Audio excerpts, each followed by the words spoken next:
Le combat qu'on attendait tous, Boruto contre Jura, la puissance extrême de Jura, l'impuissance de Boruto, Boruto en grand danger. Tout ça se passe dans ce nouveau chapitre, le chapitre 22, et c'est très chaud. Hello les otaku, bienvenue sur cette nouvelle vidéo, ça fait plaisir de vous revoir. Le chapitre 22 est sorti, et oui, c'est un petit bijou, c'est un chapitre de combat. Le combat, comme je vous disais en intro, le combat qu'on attend depuis un moment, Boruto contre Jura. Pourquoi est-ce que Boruto ne peut pas affronter Jura ? Pourquoi est-ce que Kashin-Koji met en garde Boruto à chaque fois? Il ne faut pas que tu affrontes Jura, sinon tu vas te faire tuer, sinon tu vas te faire capturer. Et ben, on a la réponse dans ce chapitre. Jura est vraiment trop puissant. On analyse ça. C'est parti les potos.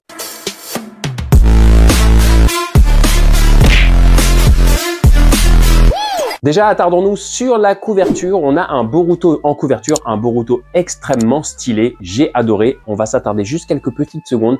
J'ai adoré. On voit tous les petits symboles qu'il utilise. Il les utilise en même temps comme un peu un style vestimentaire, une décoration. Vous voyez, il y en a sur sa veste, il y en a également autour de son cou. Et c'est les objets qu'il utilise pour sa technique Kiraishin pour se téléporter. C'est vraiment ultra bien fait. Maintenant, moi, ce qui m'interpelle un petit peu, c'est le titre du chapitre. Le titre, c'est Jura, mais en phrase un petit peu de connotation, on a une détermination insensée ouvre la voie à l'espoir. Quand on voit le chapitre, on a un petit peu plus une ouverture de voie au désespoir qu'à l'espoir. Désespoir pour Boruto, parce que on va en parler dans ce chapitre, mais Boruto est vraiment très mal barré face à Jura. Par contre, je pense que ouvre la voie à l'espoir, c'est que certes, Boruto est en danger, mais grâce à lui, les shinobi de Konoha ont mis la main sur deux épines de lame. L'épine de lame de Matsuri et l'épine de lame de Ryu. À la base, je pense que ça n'aurait pas dû se passer comme ça si on en suit les conseils de Kashin-Koji. Ils auraient dû prendre l'épine de lame de Ryu grâce à Sarada, ce qui était initialement prévu. Mais je pense que Konohamaru aurait dû mourir et à ce moment-là, il n'y aurait pas eu l'épine de lame de Matsuri. Maintenant, Matsuri était un petit peu blessée. Est-ce qu'elle aurait pu aller ensuite attaquer les ninjas pour récupérer l'épine de lame de Ryu? Je ne pense pas. Honnêtement, sinon, je vois pas l'intérêt du plan si ils repartent avec aucune épine de lame et qu'en plus, on a perdu et Konohamaru et Yodo. Donc, l'espoir va plutôt de ce côté-là, mais en tout cas, l'espoir va pas du côté de Boruto. On analyse le chapitre, le fameux combat. Vous allez voir, il y a pas mal de choses à dire. Si on lit entre les lignes, il y a vraiment des choses vraiment très importantes et je vais vous en parler dans cette vidéo, comme d'habitude. C'est parti, allez, on y go. Le chapitre commence et on a du coup Ryu qui vient de se faire tuer et son épine de lame est apparue. Nous avons Mitsuki et Araya qui sont auprès de Yodo et de Sarada. Et Mitsuki voit les sbires de crasse et dit en gros à Araya, prends l'épine de lame, va au village de Suna sauver Shinki et moi je m'occupe des sbires de crasse. Ça c'est logique, j'en avais déjà parlé dans la vidéo Preview chapitre 22. C'était obligé que ça se passe comme ça pour Mitsuki. Par contre, on a tout de suite l'image du leak avec l'arrivée de Jura sur ce champ de bataille. Et là, on se demandait qu'est-ce qui va se passer. Est-ce que Jura va s'attarder sur les shinobi de Konoha ou est-ce qu'il va aller directement voir Boruto? Eh ben, il s'en moque complètement des shinobi de Konoha. Il se moque même du Togedama de Ryu. Lui, ce qui lui importe, c'est Boruto. Il repère tout de suite Boruto au loin. Il regarde néanmoins Sarada. Il s'attarde un petit peu sur Sarada, je pense, parce qu'il capte que c'est elle qui a vaincu Ryu, donc peut-être que ça l'interpelle un petit peu quand même, mine de rien, mais Jura est là pour une seule raison, tuer Boruto. Du côté de Konohamaru et Boruto, l'épine de lame de Matsuri est en train de se former, et moi j'y ai pas capté tout de suite, j'ai dû relire 2-3 fois pour capter, je sais pas vous, mais à un moment, il y a Boruto et Konohamaru qui sont en train de discuter, et on voit un espèce de trou dans le sol et c'est pas flagrant, il n'y a pas eu un grand dessin avec des traits, vous savez comme ils font souvent les mangaka pour montrer la vitesse. Non, c'est vraiment très discret. On voit juste un petit point là pour voir que Boruto et Konohamaru tiltent sur quelque chose et Konohamaru dit qu'est-ce que c'est et Boruto répond c'est un Togedama qui vient de nous frôler en fait. Donc on l'a pas vu le lancer mais c'est Jura qui à distance vient de lancer un Togedama sur Boruto et je trouve que la subtilité du mangaka de Ikemoto et de Kishimoto est vraiment très bien faite dans le sens où ça aurait pu se passer comme ça en un éclair et l'histoire elle était réglée, Boruto il était mort. Ça c'est vraiment très bien fait. On a d'ailleurs juste après la case de Jura qui dit je l'ai raté, c'est déplorable. Le gars il doit parler un peu comme ça je pense. Et il se met tout de suite à voler dans la direction de Jura. Non, sans blague aucune, Jura est vraiment ultra stylé, vraiment. Autre information importante qu'on a eue, on s'était dit dans le chapitre 21 que Boruto était vraiment super fort, qu'il avait tué Matsuri en quelques secondes. C'est d'ailleurs ce que lui dit Konohamaru. Incroyable, tu as tué un Shinju en quelques secondes. Boruto nous donne une petite information quand même. Il lui dit que Matsuri était très affaibli, donc certainement dû à sa régénération après les doubles Rasengan de Konohamaru, et que si ça n'avait pas été le cas, Boruto ne l'aurait pas tué aussi facilement. Bon, je pense que Boruto l'aurait quand même flingué, mais pas aussi facilement d'après ce qu'il dit. Là, dans mon analyse, je vais m'attarder un petit peu sur Konohamaru, les potos. Konohamaru qui Alors je sais qu'il est victime du pouvoir d'omnipotence de Eida, mais ça fait plusieurs fois quand même qu'il voit Boruto l'aider, notamment contre Hidari avec Sarada. Là, encore une fois, contre Matsuri. Est-ce qu'à un moment, Konohamaru va prendre conscience que Boruto n'est pas le méchant de l'histoire? Oui, le pouvoir d'omnipotence fait effet, mais il a bien dit, Boruto a bien dit à Shikamaru que pour croire l'histoire de Boruto, pour savoir que Boruto n'est pas un méchant, mais bel et bien un allié, il ne faut pas se laisser rebooter le cerveau dans le sens où il faut prendre conscience par soi-même, de par ce qu'on voit, qu'il y a quelque chose quand même qui tourne pas rond. Et là, je pense que Konohamaru est un peu dans ce cas-là. Il y a un moment, il va forcément se rendre compte que Boruto, c'est pas un méchant. Enfin, je trouve que ce chapitre, et vous allez voir dans les pages qui suivent, continue de ne pas mettre en valeur Konohamaru de par sa réflexion, de par la réflexion du personnage. Il dit, Boruto, grâce à ce Togedama, je peux sauver Moegi. Là, il lui parle comme si c'était un allié. Il reconnaît en quelque sorte, en demandant conseil à Boruto, et en plus parce que Boruto vient de le sauver, son infériorité, alors que c'est lui le maître quand même, et que c'est Boruto qui l'appelle maître, qui l'appelle sensei. Voilà, je trouve que tout ça mis bout à bout, son comportement continue de ne pas trop mettre en valeur Konohamaru. Quand on dit Konohamaru la fraude, je trouve que c'est un petit peu sévère, mais en vrai, même si son comportement est compréhensible, c'est pas totalement faux non plus. Et Boruto lui dit, écoute maître, on n'a pas beaucoup de temps, il va falloir que tu t'en ailles, prends le Togedama, fuis. Ça, je m'arrête un petit peu là-dessus parce que dans la vidéo preview chapitre 2022, j'avais dit que je pense que Boruto va vouloir combattre Jura pour laisser le temps à Konohamaru de fuir avec l'épine de l'âme. Et je sais pas pour me lancer des fleurs, mais c'est exactement ça en fait. Je suis trop fort. Ouais, je dis ce qui est, je suis trop fort. Non, sérieusement, je me lance pas de fleurs, mais j'avais prévu déjà le coup. Et donc, du coup, je me reviens à Konohamaru et le gars, Boruto, lui dit, on n'a pas beaucoup de temps, pars. Et le gars, il discute en fait. Il discute et c'est la première fois que là, on va voir un Boruto qui manque de patience et qui va s'agacer en criant « Si tu m'as entendu, pars !» C'est la première fois qu'on voit Boruto comme ça depuis le chapitre 1 de Boruto Double Vortex. Est-ce que ça ne vous donne pas conscience du danger que Jura représente et qui arrive et qui met en stress Boruto? C'est encore là pour nous montrer à quel point Jura est puissant et à quel point Boruto, même s'il est venu faire ce qu'il avait à faire, il n'est pas forcément très rassuré de ce qui va se passer par la suite. Et il a bien raison, on continue. Juste avant, on l'a vu lancer ses shurikens un peu partout, tout autour de lui. Bien sûr, c'est pour pouvoir utiliser sa technique de téléportation. Boruto sait que Jura arrive. Il prévoit déjà certains endroits pour se téléporter, que ce soit pour esquiver des attaques ou pour attaquer Jura. Ça, c'est très malin, c'est très bien fait, on va le voir tout au long du chapitre. Jura arrive donc à toute vitesse et lance de nouveau un Bijudama. Boruto a tout juste le temps de prendre sous le coude Konohamaru et de s'envoler pour sauver sa peau et celle de son maître, puisque oui, Konohamaru, comme je vous le disais, n'a pas bougé. Très intelligent le gars. Et du coup, ils sont projetés, Boruto en profite pour lancer, une fois qu'il est en l'air, Konohamaru qui tient l'épine de l'âme un peu plus loin pour qu'il prenne la fuite, en sachant que Jura est venu pour Boruto. Encore une fois, c'est très clair là, il regarde Konohamaru s'enfuir avec l'épine de l'âme et il le laisse partir. Pourquoi ne pas s'attarder à récupérer les Togedama de ses compagnons avant de tuer Boruto? Eh bien tout simplement, je pense parce qu'il ne veut pas laisser le temps à Boruto de fuir, mais tout simplement aussi parce qu'il se dit qu'une fois qu'il aura tué Boruto, qui reste sa priorité, et également connaître le complice de Boruto, parce qu'il sait que Boruto connaît beaucoup de choses, il en déduit que c'est grâce à son complice, il veut mettre la main aussi sur Kashin Koji, clairement. Sa priorité c'est vraiment ça, puisque je pense qu'il est clair, une fois qu'il aura éliminé Boruto et Kashin Koji, ça sera très simple pour lui de nouveau reconquérir le monde ninja. Il a perdu Ryu et il a perdu Matsuri, mais il pourra très bien les recréer. Si Boruto n'est plus là, il peut très bien aller se rendre à Suna et exploser tout le monde, capturer Shinki, capturer Gaara, et ça peut être une armée de Shinju. Je pense que Jura en a vraiment conscience.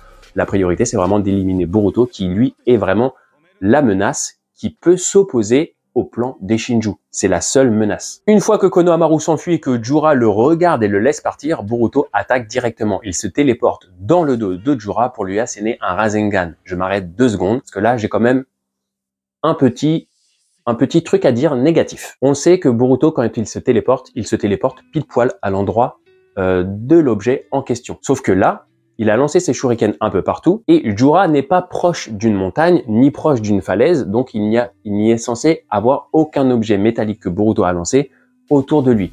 Comment ça se fait qu'il arrive à se téléporter et à arriver dans son dos? Il s'est pas téléporté au loin pour descendre ensuite dans son dos, il s'est téléporté vraiment dans son dos. On le voit aux petits traits qu'il y a sur son corps, les petits traits que font les mangaka pour montrer qu'il vient d'apparaître ici. Voilà, c'est le seul truc où je me suis dit, là, je sais pas si c'est pas une petite erreur, un petit truc un peu facile scénaristiquement. C'est ultra stylé, hein, parce qu'il apparaît, il met un Rasengan à Jura, ok, c'est ultra stylé. Mais au niveau technique, de tout ce qu'on nous a montré, techniquement, Boruto n'aurait pas pu se téléporter directement dans le dos de Jura, à moins que celui-ci soit vraiment à côté d'un objet en métal, donc d'une falaise sur laquelle Boruto a planté ses shurikens, mais là c'est pas le cas. On le voit sur l'image, Jura est quand même vraiment éloigné de la plus proche montagne. Voilà, un petit peu bizarre quand même cette téléportation de Boruto. Jura est donc frappé de plein fouet par le Rasengan, il s'en va au sol, Boruto se téléporte de nouveau. Là d'accord, on voit la shuriken, je n'ai rien à dire. Il se téléporte de nouveau au sol, là où Jura va arriver. Un peu, vous savez, dans les combats qu'on voit dans les shonen, quoi. Je te mets un coup, je te propulse au sol, ensuite j'apparais, j'arrive vers toi et je veux t'achever. On voit ça souvent dans Dragon Ball, dans plein de shonen. Là, c'est ultra stylé, j'aime beaucoup ce genre de phase, moi. Et là, on arrive au deuxième leak où c'est Boruto qui, du coup, va sortir son épée. Et là, Jura l'arrête avec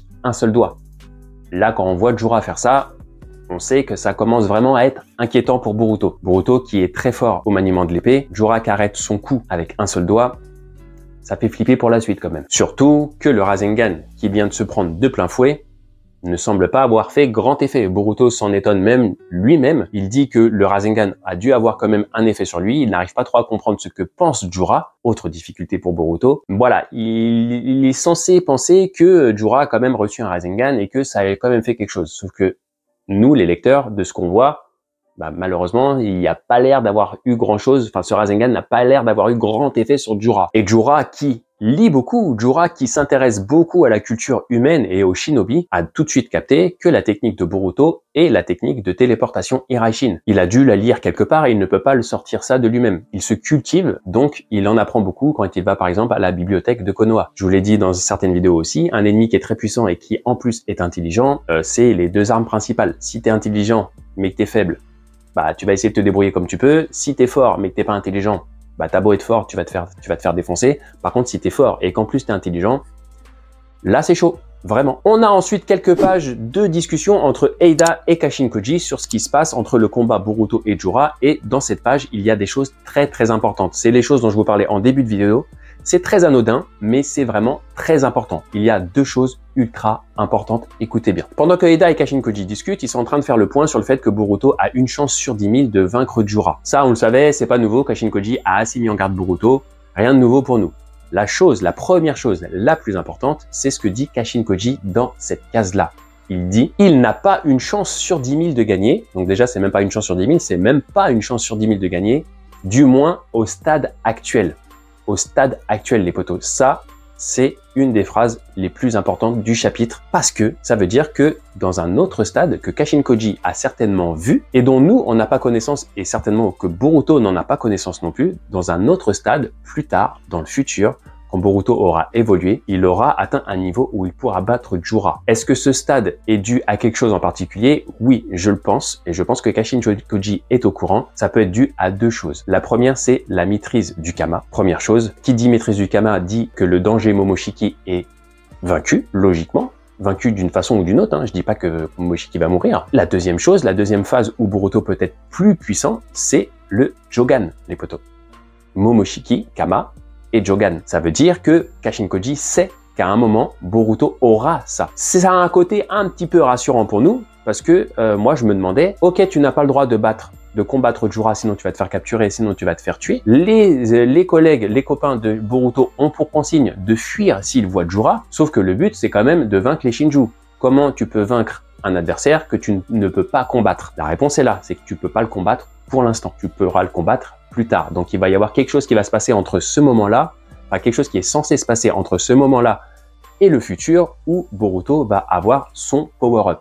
Jogan, Kama. La discussion nous montre encore la grande intelligence des auteurs Ikemoto et Kishimoto, puisque nous on aurait pu se demander, oui mais pourquoi Boruto ne s'enfuit pas tout simplement? Il a qu'à utiliser sa technique Iraishin pour s'enfuir au loin et puis l'histoire est jouée. Là l'auteur répond nous-mêmes, Kashin Koji c'est un peu la parole de l'auteur à chaque fois. La parole de la pensée de l'auteur pour nous, les lecteurs. Il dit à Eida qu'il ne peut pas fuir. Déjà, pour fuir au loin, c'est très compliqué parce qu'il faut repérer le chakra. Donc, la première chose, c'est de réussir à se concentrer sur cet fameux objet qui est imprégné du chakra de Boruto. Et il le dit, pendant ce combat, il n'a pas le temps, Boruto, de le faire. Il est tout simplement, le danger est trop pressant avec Jura. La deuxième chose, et dont je vous ai encore parlé dans ma vidéo preview chapitre 2022, oui, j'aime bien me lancer des fleurs dans cette vidéo, les potos, oui, parce que beaucoup de choses qui se passent dans ce chapitre 22, je savais que ça allait se passer. Je les avais déduites et je vous en avais parlé dans cette vidéo. Donc oui, je me lance un petit peu de fleurs. Laissez-moi un petit peu laissez-moi un petit peu me faire ma hype. Je l'avais dit, il ne peut pas fuir Boruto aussi tout simplement parce qu'il sait que s'il s'enfuit, Jura va aller tuer Konohamaru, Sarada, Mitsuki et compagnie et récupérer les 2 Togedama. Il faut que Boruto occupe Jura pour laisser le temps à ses compagnons de fuir et en plus de fuir avec les Togedama. Donc là, Boruto prend tous les risques. Malheureusement,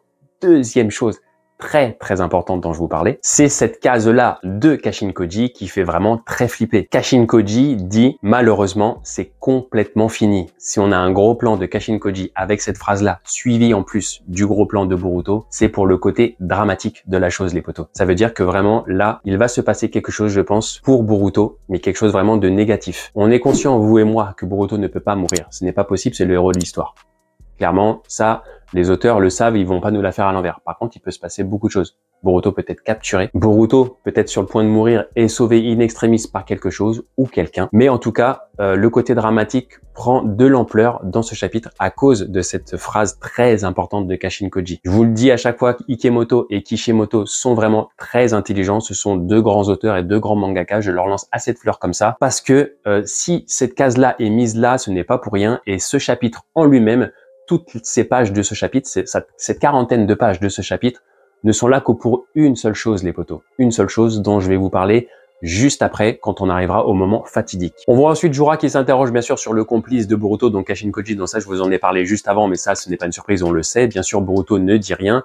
Et Jura, en grande personne intelligente qui cherche à se cultiver et à comprendre la nature humaine, interroge Boruto sur le sentiment de l'amour. Est-ce que l'amour est un défaut? Pour Jura, il le voit comme ça, c'est normal, parce que les humains, dont notamment Boruto à ce moment-là, par amour, font des choses entre guillemets stupides pour Jura, comme risquer leur vie, parce qu'il le dit, tu n'as aucune chance de me vaincre, tu te mets en danger, tout ça par amour. Boruto, qui a certainement conscience de la supériorité de Jura, voit qu'une seule technique qui peut le vaincre, le Uzuiko Rasengan. C'est la technique la plus puissante de Boruto, et Boruto ne voit plus que ça pour vaincre Jura. Sauf que Jura contre-attaque avec des attaques Mokuton. Boruto esquive comme il peut, sauf que à cause de ça, il est dans les airs et il le dit, en étant dans les airs, si mes pieds ne touchent pas le sol, je ne peux pas concentrer mon attaque Uzuiko. Et là, regardez bien les potos, c'est encore une fois très intelligent, très subtil et très intelligent. Je pense qu'il y a beaucoup d'entre vous qui n'ont pas capté, mais regardez bien, Boruto dit dans ce cas, donc ça veut dire qu'il a une idée pour pouvoir utiliser son Uzuiko. Et là, comme par hasard, dans la case d'après, il se fait toucher par une attaque Mokuton de Jura. Son épée est propulsée et lui est fait prisonnier. On pourrait penser que Boruto a subi l'attaque de Jura sans faire exprès et du coup il en a perdu son épée, mais quand on voit la case où Boruto prend conscience qu'il faut les pieds posés au sol pour concentrer les Uzuiko et qu'ensuite il dit dans ce cas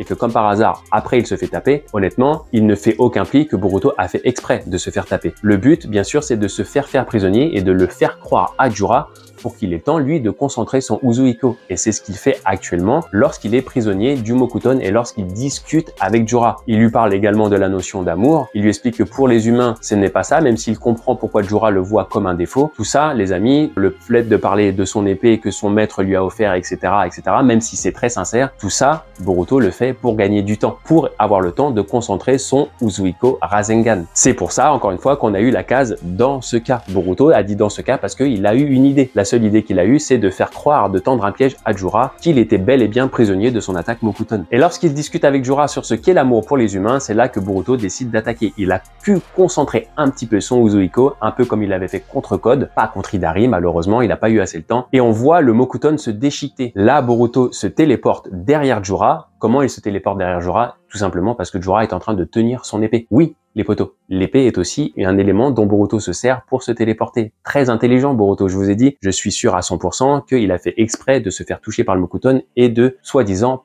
perdre son épée.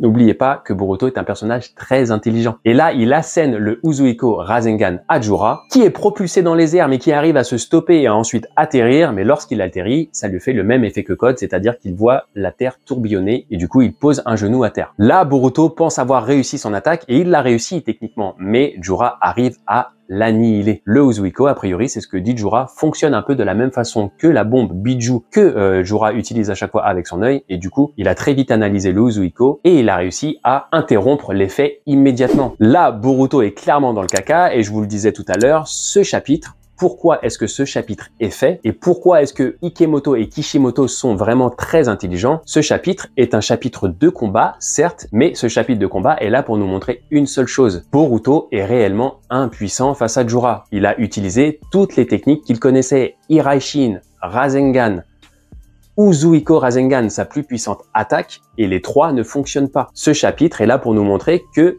malgré tout le panel d'attaque de Boruto, il ne peut absolument rien faire contre Jura. Ce chapitre est là pour nous montrer uniquement ça, pour nous faire comprendre à quel point Kashin-Koji avait raison. Jura est trop puissant. Alors il y a peut-être une chose qui pourrait changer, c'est si Boruto arrivait à concentrer son Uzuiko Rasengan peut-être à 100%. Et encore, on n'a aucune certitude. S'il arrivait à concentrer son Uzuiko Rasengan à 100% contre Jura, peut-être que ça aurait un effet. Je dis bien peut-être parce que c'est même pas sûr. Maintenant que Jura a compris la technique de Boruto, il pourrait très bien la contrer, voire l'annuler automatiquement dès que Boruto essaierait d'apporter. Voilà pourquoi je vous disais que ce chapitre est vraiment très important. Ça donne le côté dramatique, mais vraiment au plus haut point par rapport à Boruto. Là, quand on lit ce chapitre, on se dit clairement comment il va faire pour s'en sortir. Pour s'en sortir, j'ai plusieurs idées qui me viennent à l'esprit. Je vous ferai une petite vidéo preview chapitre 23, comme je l'avais fait pour le chapitre 22, où je vais vous donner un peu ce que je pense de comment Boruto pourrait éventuellement s'en sortir. Parce que oui, Boruto ne va pas mourir. Techniquement, ce n'est pas possible. Par contre, il peut se passer énormément de choses. Et c'est ce dont je vais vous parler dans ma prochaine vidéo. Donc, si c'est pas fait, pensez à vous abonner pour ne pas la louper. En tout cas, ce chapitre, je vous l'ai dit, c'est un chapitre combat. Ça faisait longtemps qu'on n'avait pas eu un chapitre plein d'actions comme ça, mais ce n'est pas que un chapitre de combat. Je le répète, chapitre vraiment très intelligent qui est là pour nous montrer une seule chose, à quel point Boruto est dans le caca, les potos, et à quel point Jura est vraiment très puissant. Voilà les potos, j'espère que vous avez kiffé. Comme d'habitude, c'était un plaisir pour moi de faire cette analyse et de vous la partager. N'hésitez pas à me dire ce que vous en avez pensé en commentaire, ce que vous avez pensé du chapitre et ce que vous avez pensé de ma vidéo, bien évidemment. Comme d'habitude, vous le savez, je lis tous les commentaires et je réponds à un max de vos commentaires. Pensez à lâcher un max de pouces bleus. Ça donne vraiment de la force à la vidéo. Vous êtes de plus en plus nombreux à lâcher des likes sur les vidéos et ça fait énormément plaisir. La dernière vidéo dont je vous parle, preview chapitre 22, elle a vraiment pas mal marché et c'est beaucoup grâce à vous. Donc, je vous remercie énormément d'être de plus en plus présents et de plus en plus fidèles. Je vous dis à très bientôt. Portez-vous bien, les amis.